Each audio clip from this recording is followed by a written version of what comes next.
السلام علیکم، welcome to my channel Maryam Urdu zone.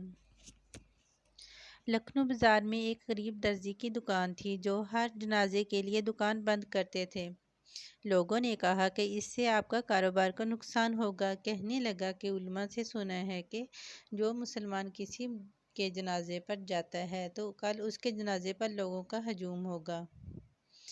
میں غریب ہوں، نہ زیادہ لوگ مجھے جانتے ہیں، تو میرے جنازے پر کون آئے گا؟ اس لیے ایک مسلمان کا حق سمجھ کر پڑھتا ہوں، اور دوسرا یہ کہ شاید اس سے اللہ پاک راضی ہو جائے۔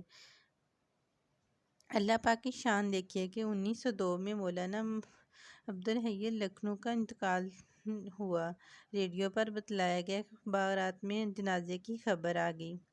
جنازے کے وقت لاکھوں کا مجمع تھا، پھر بھی بہت سے لوگ ان کا جنازہ پڑھنے سے محروم رہ گئے۔ جب جنازہ گاہ میں جنازہ ختم ہوا تو اسی وقت جنازہ گاہ میں ایک دوسرا جنازہ داخل ہوا اور اعلان ہوا کہ ایک عاجز مسلمان کا بھی جنازہ پڑھ کر جائیں۔ یہ دوسرا جنازہ اس درزی کا تھا۔ مولانا کے جنازے کے سب بڑے بڑے اللہ والے علماء اکرام سب نے اس درزی کا جنازہ پڑھا، اور پہلے جنازے سے جو لوگ رہ گئے وہ بھی اس میں شامل ہو گئے۔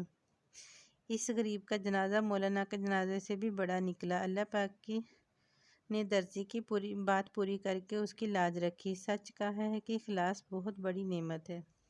دوستو، اگر میری ویڈیو اچھی لگے تو میرے چینل کو سبسکرائب کیجیے اور کمنٹس میں اپنی رائے کا اظہار کیجیے۔ اللہ حافظ۔